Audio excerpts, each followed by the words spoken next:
Hello, welcome back to the channel and welcome back to the van. Way back on the 12th of August, I published a video called Vacancies in the Quality Control Department. And it was all about the little niggly jobs in my van that needed sorting out under the warranty. Today, my van is going back to the dealers to have all these little warranty repairs repaired. Without further ado, I'm going to get these windows demisted. I'm going to hit the road. I've got about a 10-mile drive to the dealers, Tyne Valley Motorhomes, and we'll let you know how I get on. I'll see you when I get there. So here we are, pulling into Tyne Valley Motorhomes now.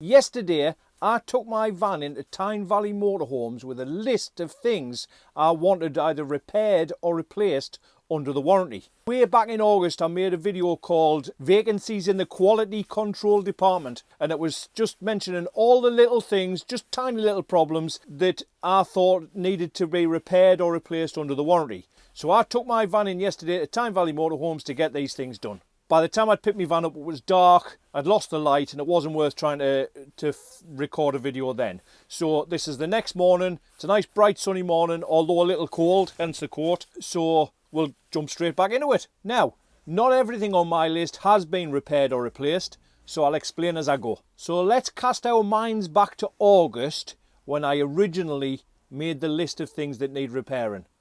So we'll do a time warp thing. As you can see here, this is peeling off. Now, it looks to me, when you have a look at it, there's no glue on that at all. Paper, that's what it is. It looks like paper.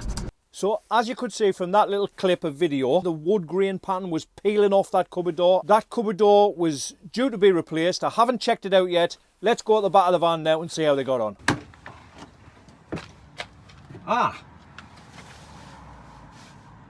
Now, that cupboard door has obviously been fitted, because that's a new door, and the catch works, the hinges work, all looks good, apart from one thing, the wood grain pattern. It's going the wrong way. Did anybody else see that sticks out like a sore thumb? You would have thought that the workshop manager or whoever did the job would have realised straight away, putting that cupboard door on, hang on a minute, this wood grain goes the wrong way. I've just rang Tyne Valley. I've told them about the cupboard door. They've said take a photograph of it, send it over, and they'll get on to Elddis and get that replaced again. So, I guess that's another trip to Tyne Valley. Let's have a look and see what's next on the list, and it is the Remus blinds. So let's just remind ourselves of what that looked like way back in August. See this here? That's sagging down. I mean, daylight comes through there, look. I can see straight away that there's no light coming through there. So I'm assuming it's all been fixed. So let's go take a closer look. And there you go. That's the screw that was missing, that one there. And there's now a screw in there, and that's screwed up nice and tight. The next thing on my list is screw caps, and I'll just show you what I mean by screw caps. These little plastic caps that cover the screw heads in various different parts of the van.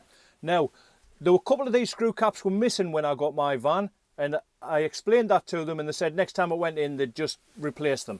Now, I'm happy to tell you that they have replaced them, and they very kindly give me a handful of spares in case I find any more that are missing, or in case any go missing in the future. So I do have about a dozen of those they've given me that'll come in handy in the future, especially with my appetite for DIY. I'm always losing things like that. Anyway, they also gave me, stand by, a sheet of these little paper stickers with the wood grain pattern on. Now, they also cover screws. They sort of conceal where the screw holes are, and very handy because, as I've said, with my appetite for DIY, you very regularly need to take a screw out and you need to peel back one of these stickers, and they never go back down the way they were when they were new. So they always either got a crinkle in them or they're not as sticky as they were. So I've got a sheet there. What's that? 4, 8, 12, 16, 20, 24. Bet you didn't know I was good at maths. 24 stickers there. And they'll come in handy for future, I'm very sure of that. The next thing on my list was my water drain taps. Now let's get a reminder of what they were like back in August. I'm getting a bit dizzy doing that. These drainage taps here, one's for the fresh water, one's for the grey waste. Now, both the grey waste and the fresh water drain taps leaked when I first got my van, and before I picked it up, they realised that the grey waste was leaking and they replaced that tap. The fresh water tap was still leaking and it used to drip constantly. They've now replaced that. I haven't tested it because I've winterised my van and I've got no water in the system, but they've assured me that it's replaced and they've tested it and it's not leaking. Now, the next thing on my list was the fly screen. This is probably the reason why I've got a fly pestering me right now. As you can see, it's in the runner along the bottom and sometimes it comes out of there like that. Okay, so I'm not going to pull it out. But as you can see, that's nice. No, there's no flies getting in here. Look, there's the fly screen. Look, I don't know if you can see that, but there's the fly screen. There's no flies getting past here. None getting past here. But hang on a minute. What's this? What's going on here? Now, despite the gaping hole down the side of the fly screen hasn't been repaired and it hasn't been replaced. A bit disappointing, to be honest. And I know other people have repaired their own. And what Elddis have told Tyne Valley is that they don't have a solution to that problem at the moment. So I guess if you want your fly screen to work, you best fix it yourself. However, what I will say about my particular fly screen is that it keeps coming out of the runner at the bottom of the door and sort of jumps out of the runner. Now, I had a look at an auto trail van while I was at Tyne Valley Motorhomes and I did a quick tour on that, which you'll be seeing in my next video. And I noticed that the fly screen at the bottom of the door has a little screw plate, a little plastic plate that's screwed onto the bottom of the fly screen. And it's better to just show you a picture of that than try and explain it. So I'll show you a picture of mine first, so there you go. And now a picture of the one from the auto trail. Now, I can see the difference straight away there. That has a little bracket on the bottom that's sort of screwed to the rail, which means it can't jump out of that bottom rail. Seems like a good idea to me, Elddis. If you've got an Elddis CV van, whether a 20 or 40, whatever, you'll have a fly screen. Have a look at the bottom of your fly screen and see if it has got that little screw plate to stop it jumping out the bottom runner. And if it has, please let me know in the comments, because I don't know whether that's just something missing off mine or whether they're all the same from Elddis. And if they are, shame on you, Elddis, because Auto Trail put a little thing on the bottom of theirs to stop it jumping out of the rail. On to the next thing on my list, which is this knob here. It doesn't seem to control the flow of gas at all, or the size of the flame. Now, since making that original video way back in August, when I thought there was a problem with that gas knob, I've been told by various different subscribers on my channel and by Tyne Valley that that is normal. Okay, the gas knob is normal, nothing to worry about. You turn the gas knob on, and what happens is, it didn't seem to adjust the flame at all for me, but what they've said is, you put the gas knob where you want it to go, and then when the oven reaches the desired temperature, the flame goes up and down on its own and keeps that temperature. Okay, so nothing wrong with the gas knob. That was my mistake, and it takes a big man to admit when he's wrong, and I'm not a big man. Cupboard door latch. Okay, let's have another reminder. I've got a cupboard door catch that is broken. Okay, I'm not going to blame Elddis for this. It was me.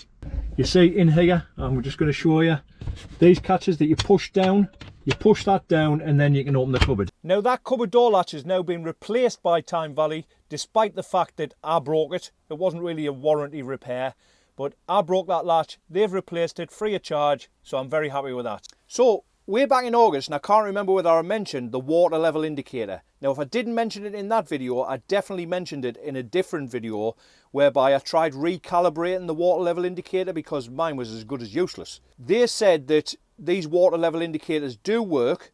They've said that they've replaced it. I can't put that to the test at the moment because I've winterized my water system and there's no water in the system.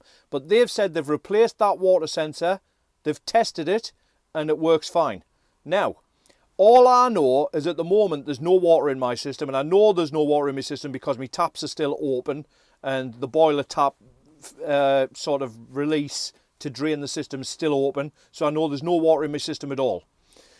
But what I will say is I've pressed the button for the water meter level indicator, whatever it is, and it shows 2 bars. So, okay, so if that's working, it's saying that there's 2 bars worth of water in. And I think there's what is there? 1, 2, 3, 4, 5. So 2 bars would be what? 40% water? But there's no water in my system. So the jury's out on that one, let's say. Okay, I'll wait until I put some water back in and give it a proper test. But for now, I don't think that that's working. Okay, and if it isn't working, I'll tell Tyne Valley that it's not working. But they've assured me that it is. So time will tell on that one. Now, the last thing I'd like to mention in this video is my alarm. Now, sometimes it chirps, sometimes it doesn't. It's just a bit random. Now, I've heard people in the past that have had this same problem, and this is why I want to raise this as an issue. Now, I've got an auto watch alarm that was fitted by Elddis, and I have seen people on the CV forum and in other various places saying that sometimes when they arm their alarm or disarm their alarm, it doesn't chirp. It doesn't make that chirpy noise. Now, that chirpy noise can be quite annoying at times, especially if you're on a campsite and you're coming back late and you're pressing the alarm and it's chirping and waking everybody up. And I know there is an option to turn that chirping off, but that doesn't apply here. I haven't turned the chirping off on my alarm. However, it's a bit random. Sometimes it chirps and sometimes it doesn't. When I asked them about that at Tyne Valley, they've told me, and I have seen other people mention this as well, that it's due to water ingress into the siren. If it doesn't chirp, it's because the siren isn't working because there's water in it. Which means that if your alarm does go off, there's going to be no sound. The siren isn't going to go off. So it's kind of a silent alarm. Only nobody's going to come running. Okay, because it's not silently making anyone aware. Now, Tyne Valley said that the hazard lights will still flash because the alarm still is armed and it still is working, but it's the siren part of it that doesn't work. Well, that really doesn't sit well with me, that I've got an alarm that doesn't make a sound. Okay, so if you've got the same problem and sometimes when you arm your alarm or disarm your alarm, it doesn't chirp, it probably isn't going to make a noise if somebody breaks into your van.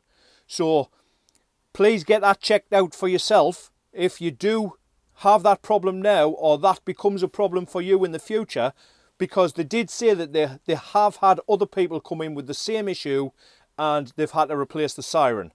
Now, because mine was working on the day and they didn't have a siren in stock to replace it with, they haven't replaced it. Now, mine is working at the moment, but like I said, it is intermittent, and some weeks it'll work fine and other weeks it won't work at all. That being said, Tyne Valley had no issues with that. They've got onto auto watch straight away and ordered me a new siren, and they said as soon as it comes into stock they'll let me know. I'll go back and get that fitted. So I'll just have to be security conscious between now and then. But if you are having the same problem, please do get it checked out. Don't leave it until it's too late. Now, Simon from the sales department at Tyne Valley kindly let me have a look around an Auto Trail 540 which he had in the yard. So look out for the tour of that coming in my next video. So that's all for now. Thanks for watching as usual. Thanks to everyone who has subscribed to my channel. I've now surpassed the 1,000 subscriber mark. Thank you very much for giving me a thumbs up where you have, and thank you very much for leaving a comment. It really all helps my channel. I hope you all continue to enjoy my videos and stay subscribed for any future content, and if you have, don't forget to hit the notification bell and you'll be informed whenever I release a new video. And as I've said, my next video is coming very soon, and that'll be a walk around of the Auto Trail 540. So let's see how that compares to a CV van. Okay, so that's it from me. Thanks very much for watching. See you in the next video. Bye.